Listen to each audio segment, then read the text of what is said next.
Good morning mga ka-FB at mga ka-YouTubers. Galing dito sa bansang walang Facebook. Kumusta kayo? Dito na naman ako. Naglilinis ako dito sa CR na. Tapos nililinis yan. Ano ako sa lababo. CR ng ating anak ng aking mga kasi pauwi na sila galing sa bakasyon. Getting ready to prepare everything. Habang may nag-aalaga pa sa alaga. May alaga kong isang puso. Puso sa lola niya. Kaya ngayon, magagawa na. Video reaction lang naman. Nakatapos natin kay Aling Mirna. Makita ko na sila ni Robot. Ito naman tayo. Just a live situation. No? Kayo guys, tanungin ko kayo. How can you show your love? How can you show your love to your family, to your kids, or to your grandchildren? Paano niyo pinapakita ang pagmamahal? No? Kasi, ito iniisip ko to rin.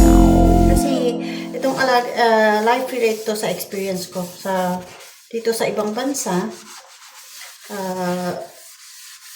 Iniisip ko lang naman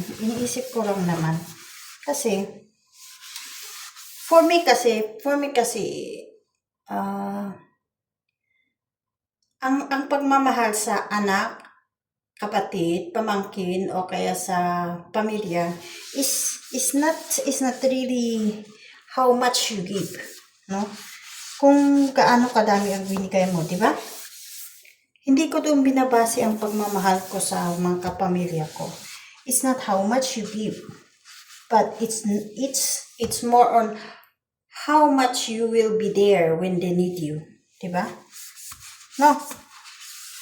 How much kung hindi kasi yung porque binigyan ko siya ng laruan, lagi ko siyang binibilhan ng ganito, pag may hinihingi siya, binibigay ko. That's not love actually. That's spoiling. That's not love. For me, hindi yung pagmamahal, no? Hindi yung pagmamahal yung ganun. Kasi iba yung pagmamahal na, kasi sa akin ang pagmamahal is, kung kaano ka ka-available pag they are really need you. Yung kailangan ka talaga nila. Yun sa akin Yun lang sa akin. On my own naman yun. Sa akin lang yun. Pero hindi ko alam sa iba. Kasi, iba-ibang pamantayan Pero sa akin kasi dito sa experience ko, sa alaga ko, ito sa lola niya sa lola niya. Lahat ng gusto niya binibigay kahit bawal. Lahat ng dinadaing niya, gusto ko to, kahit bawal binibigay. Kaya ako nai-stress, na-pressure ako. Kasi, oo, sinabi ko kasi sa kanila na bawal siya sa ganito kasi nahahangin ang tiyan niya. Tapos, pagkatapos ng mahangin ang tiyan, sumasakit na. Sa akin na dinadaing. Siyempre, ako ang taga-alaga Wala naman siyang magagawa. Huwag ka nang nangyari. Kasi sa akin dadaing yung bata anti-masakit ito. Kaya minsan, minessage ko yung lola niya. Huwag niyo pong bigyan ng ganito yung bata. Tapos, sinabi ko din sa kasama ko, sabihin mo dyan, kasi hindi ako fluent na mag-Chinese. Konti-konti lang. Yung parang 5-6 pa. Sabi ko dito sa kasama kong Chinese, sabihin mo, huwag nilang bigyan ng ganito, yung mga ganitong pagkain. Kasi bawal nga. Kasi nga, still on healing process yung alaga ko kasi nga sa tiyan niya. Pero bigay pa rin sila ng bigay. Tapos sabi ng incheck sa akin, yun daw yung how they show love to their grandkid. Napaisip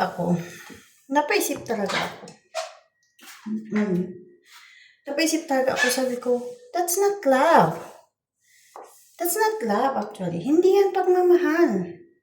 Kasi, pag mahal mo ang apo mo, hindi mo hayaan na makasakit yan. Hindi mo hayaan na magdadaing yan ng masakit ng kung ganito. Kasi, pag ng isang tao, hindi mo hayaan na makasakit yan. Hindi mo hayaan na may mararamdaman yung na masakit sa katawan. Diba? Sa akin lang to, Pwede nyo i-comment kung ano naman ang views nyo. Alam natin na pag mga lola, ganyan talaga na ini-spoil yung mga anak. Pero pag naman sana, pag sa ganitong sitwasyon, no, makinig. Pag sinabing bawal, bawal. Kaya ngayon nahayaan ko na. Sabi ko sa alaga ko, nakakaintindi naman yung alaga ko kasi 1 taon siya. 1 year, 4 months. Sabi ko, kain ka ng kain ng ganyan, pag sumakit ang tiyan mo, huwag kang pupunta sa akin at magdadaing kang masakit ang tiyan mo. Pag ginanong ko, ayaw na siya. Pag binibigyan ng lola, ayaw niya. Kasi alam niya na hindi ko talaga siya i-entertain pagpunta sa akin tapos sabihin na may masakit. Ganun ako. Kaya iniisip ko, sabi ko, that's not love. Hindi yan pagmamahal. Oo, ibibigay mo lahat ng gusto. Pero anong kapalit?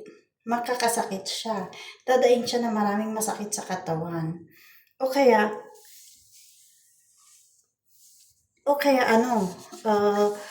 makakaroon siya ng allergy, na kung alam niyo yun, yung kung ano-anong sakit, no? Pero sa akin lang to obvious ko lang talaga. Kasi nung sinabihan ako ng injik na, yun daw how they show their love to their grandson. Sabi ko, hindi yan pagmamahal. Sabi ko talaga sa injik, kung ganyan kayo magpakita ng pagmahal, ang sakit nyo namang magmahal.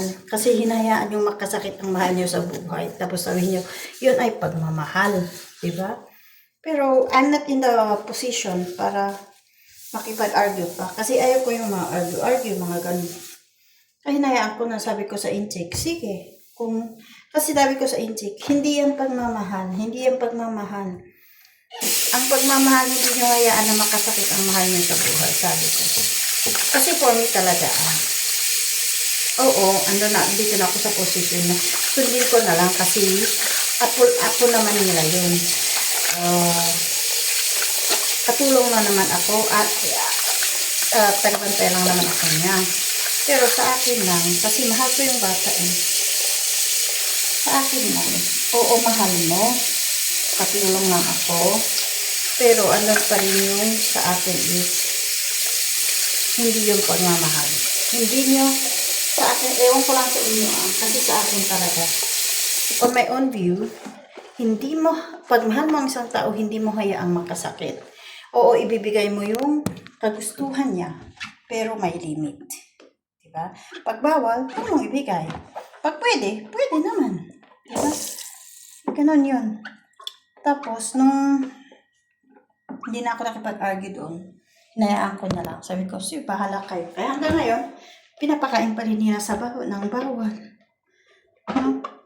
Tapos, kasi sa akin, sa mga anak ko, no, baka sabihin nyo, ang arte-arte ko, pero sa mga anak ko, binibigay ko naman ang gusto. Hindi. Sa mga anak ko, hindi. Kung anong binibigay kong allowance na yun. Pag may gusto silang bilhin, paipunan nila. Pero minsan din naman, kasi wala nga sa akin yung mga anak ko. Minsan din naman, pag sabi ng tiyahin nila na, ay, kailangan nila ng ganito, o sige. Tapos minsan, nagbibigay ako ng extra, sabihin ko. Pero hindi ko pinapahandle sa kanya, sabihin ko. Sa tita nila, ilabas mo sila, kainin sa labas, kumain kayo sa labas. Ganun. Pero I never allow them to get what they want.